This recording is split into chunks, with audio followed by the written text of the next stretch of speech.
Hello, I'm Sam Gunther, and today I'm going to be your English teacher. We will be discussing the book Crescent City 2, House of Breath and Air.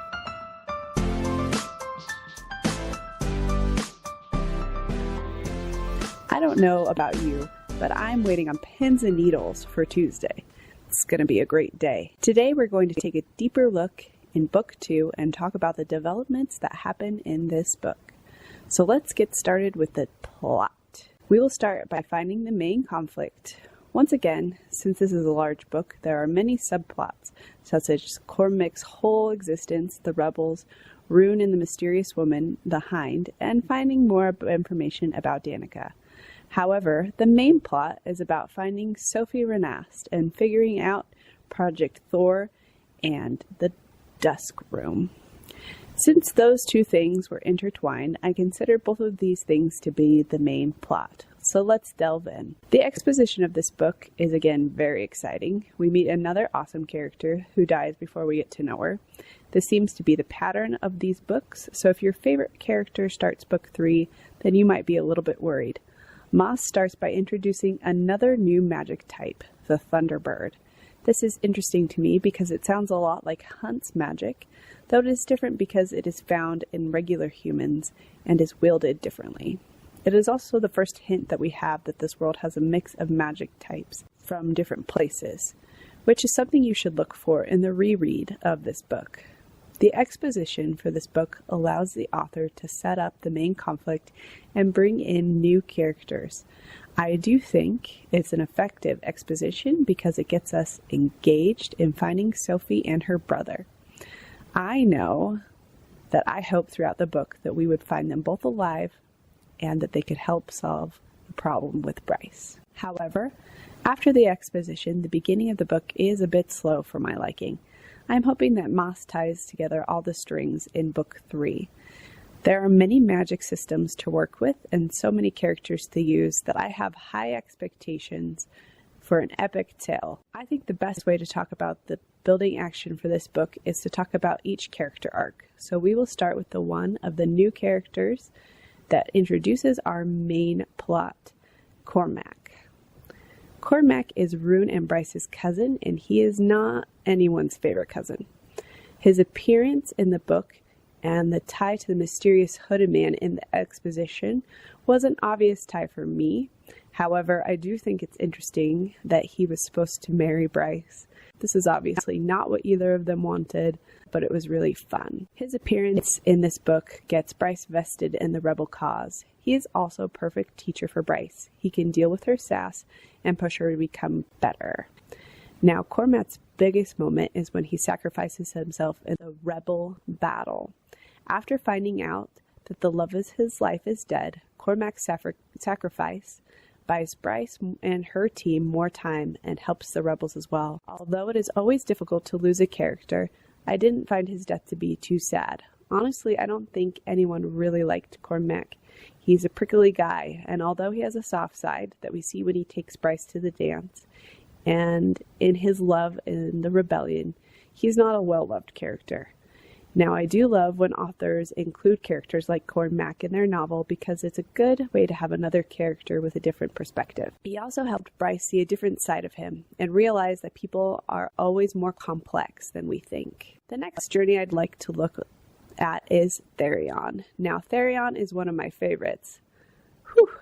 I like to think that Therion looks like Jason Momoa, but that could be because he played Aquaman. In this book, we learn more about Therion's past and why he feels trapped in his current role. While Therion played a minor role in the book 1, he is instrumental in the book from the beginning. He helps Bryce search for a missing boy, he proves himself with Witty Banner, and he saves the group by bringing them to the Water Kingdom, or the River Kingdom. This move not only saves the group, but gives them valuable insights into the landscape of the world. And we also find that Sophie has passed away. At the end of the book, Therion is trying to escape from his poor life choices, aka wooing a princess because you want to sleep with her, when he signs allegiance to, of all people, the Viper Queen.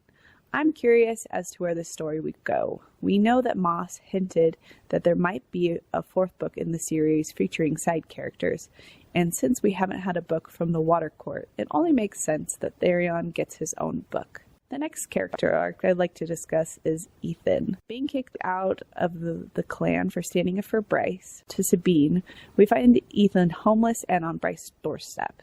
This is another character that we didn't see a lot of in Book 1 that plays a big role in Book 2. Ethan is a sunball player and a total heartthrob. He also has the hots for Bryce, until he finds a woman who he thinks could be the heir to the wolf line. But I digress. Ethan is very lost in this book, much like Bryce was lost in Book 1. Ethan helps Bryce to sneak around Hunt to get more research done for the rebellion. He also helps Tharion, who has been tasked with finding the boy for the Queen of the River. Ethan is an excellent side character, and until recently I thought he had died when Bryce and Fury were saving Emil. But I'm glad he is very much not dead. I am excited to see how Moss is going to wrap up his storyline with everything else that is going on in the book. Again, maybe this storyline gets wrapped up in Tharion's book. Now let's move on to the one, the only Bryce Quinlan. Bryce again makes a ton of character growth in this book, both mentally and emotionally. At the beginning of the book, Bryce is still trying to figure out what happened with Danica. She and Ethan find a number of documents in one of Danica's tables. These documents start the search for the rebels and also the young boy Emil.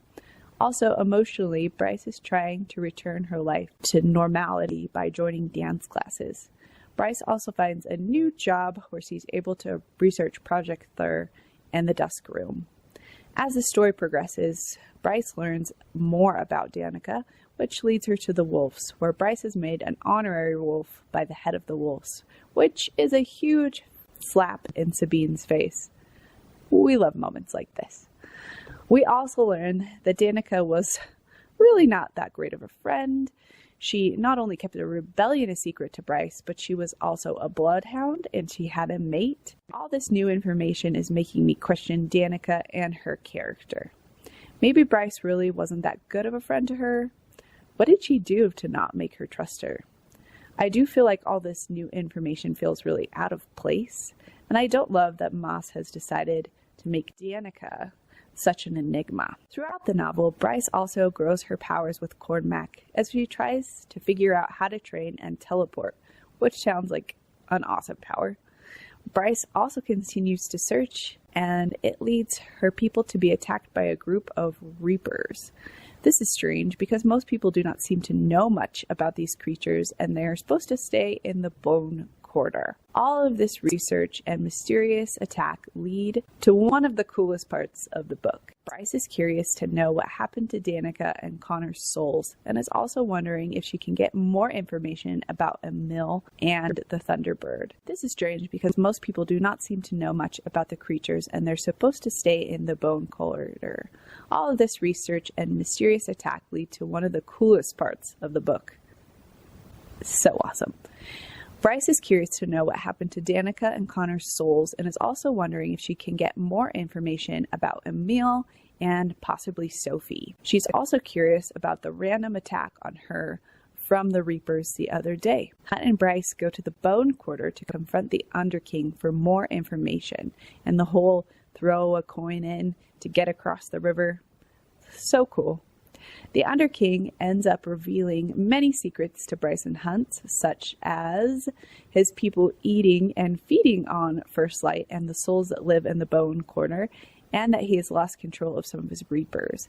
It seemed a little bit suspicious that he was being so forthcoming, but that is because he was not expecting Hunt and Bryce to leave, which leads to probably the coolest fight scene that we get in this book. It is epic. I especially love to see the dynamic with Bryce and Hunt, and how Hunt is able to channel his lightning into Bryce's sword, which makes her stronger. I love that they build each other up in so many different ways, not only in real life, but also when they're fighting. So obviously these two are well matched, and I'll talk more about this when I talk about Hunt, and also a little bit more in the themes. Now, before we discuss Hunt, let's talk about another male, Rune. Rune has a few romantic arcs in this book, lucky guy, but I'd like to point out that I was correct about Hypoxia being the night nurse.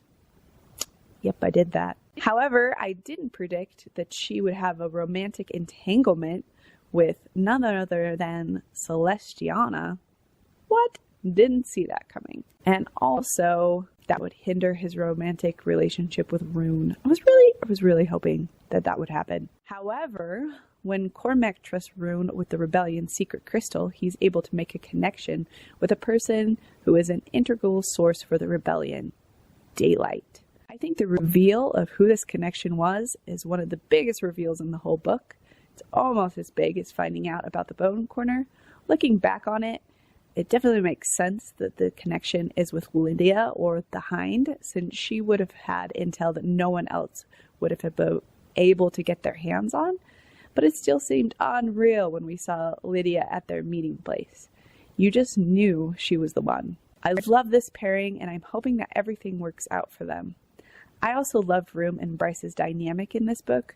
When Bryce declared who she is without realizing the true consequence, he is there to try to save her. They're also growing powers together as they become stronger.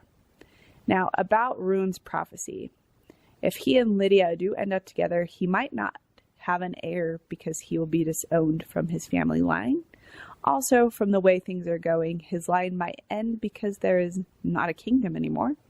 I would like to think that Rune's ending is going to be positive because visions from the Oracle are often puzzles that can be misleading. I really hope it doesn't mean that he dies young, or I just might die, because Rune is fantastic. Now, from Hunt's POV, we are able to learn more about the Asteri and how their government works. We are also able to meet the replacement for Micah, Celestiana. We are introduced to 3 new characters who we've only briefly heard of in the city, but now they're actually up in our face. They are Baxian, the Hind, aka Lydia, and Pollux. Baxian known as the Hellhound, and Pollux known as the Hammer. We also learn more about Isaiah and the rest of Hunt's crowd. Now I feel, again, like Hunt gets the short end of the stick in this book. That poor tortured man. In this book, not only does he have to deal with Celestiana and her crew, but he's also having a hard time communicating with Bryce. In this book, we learn more about Hunt's background. We learn about his mother and his love for her and how he was motivated by that. Her story is so tragic. We also learn more about his relationship with Sashar and how that impacted him. I think their relationship was a bit interesting. She kind of seemed like a predator, and she was making him into the man that she wanted, which I didn't love that relationship for him, so I'm kind of glad she dies. I didn't say that out loud. Nope. And it also affects him and relationships going forward. We can tell that Hunt is very reluctant to join the rebellion because he has already lost so much in fighting for the last revolution. One might say that he also lost himself, like Bryce lost herself when Danica died. So in losing that, it is very clear why he would not want to get involved with another revolution, where he could lose everything again, which would be awful. Another interesting thing we learn from Hunt's story is about Baxian. At the beginning, Baxian is trying to get close to Hunt, but he seems to not be interested in getting to know Baxian, which totally makes sense because they obviously haven't gotten along in the past. Later, we learned that Baxian was Danica's mate, and we understand why he wants to get away from the brutality of Pollux and his ilk. I especially feel for Hunt at the end of the book, which let's dive in. The climax of this book is absolutely mind-blowing. Of course, in proper Sarah J. Maas fashion, the end of the book leaves us all in shambles. Just absolutely dead. Throughout the book, the team gathers information about Project Thur and the Dusk Rune, and also the Renas. And all of this information eventually leads them to the room in the Crystal Palace called the Dusk Room. Bryce and her team divide and conquer to find out more information and gain access to the Dusk Room. Bryce is able to enter the desk room, and she finds out that the Asteri have been feeding on everyone in the city, and that this is not the first place that they have tried to do something like this. Sound familiar? If you've read Throne of Glass, you know exactly where these people have come from. Then she realizes that she's been trapped by the Asteri. Rune and Hunt are trapped also, then they're saved by Lydia, and then they're unfortunately trapped again in this big, creepy room. Hunt is again placed under the crown, and Bryce uses her powers to open a portal to the other dimension. Then she has these moments of parting with each of her loved ones, which is just heartbreaking, and then she jumps. And then where does she wind up? With Rhysand in the world of Akatar. What? Now Hunt and Lydia and Rune are being held prisoner, and Bryce somehow has to get back to save them. It's gonna be awesome. I can't wait. So we see many of the same themes in book 1, again in book 2. They have just changed a little bit with new characters and different situations. Let's start by analyzing our favorite theme, love. Once again, there are many types of love in this book. We have family love, which we see with Bryce and her mother and stepdad. Such a beautiful relationship. I love it. I especially love in the end where Bryce's mother takes in a meal and keeps him safe. We also see Rune, Cormac, and Bryce work through the difficulty of their past and become more like a family, which I love. I love that cousin bond. I know that I have a special bond with my cousins. I feel like they're the only ones that really understand my family, and I love seeing it in books as well. The positive family relationships in this book are again unique to this universe, and I am glad for them. I think we can learn from these relationships that family is worth fighting for. Even though there might be people in your family you don't love all the time, they're still there for you. We also have a number of great friendships in this book. Even though we find out that Danica really wasn't all that great of a friend to Bryce, we find that Bryce forms new friendships in this book and reclaims many friendships that she has lost in when she lost Danica and kind of lost herself. I think one of my favorite parts of this book is when we learn about Bryce and Juniper and how Juniper saved Bryce's life. In this moment, we understand Bryce and the true extent of her sadness. We also see a vulnerable side of Bryce that we don't often see. There are also many friendships in this book that are made solidified. Ethan becomes friends with Rune and Declan. Darius becomes friends with all of them, which I think gives him the courage to leave the River Queen and make an alliance with the Viper Queen. Bryce rekindles her friendship with Fury and Juniper, Ethan, and everybody else, including Rune, though we kind of already saw that. Hunt even seems to become closer to Isaiah and his other friends, and sort of makes friends with Baxian, though I feel like that friendship's a little bit one-sided.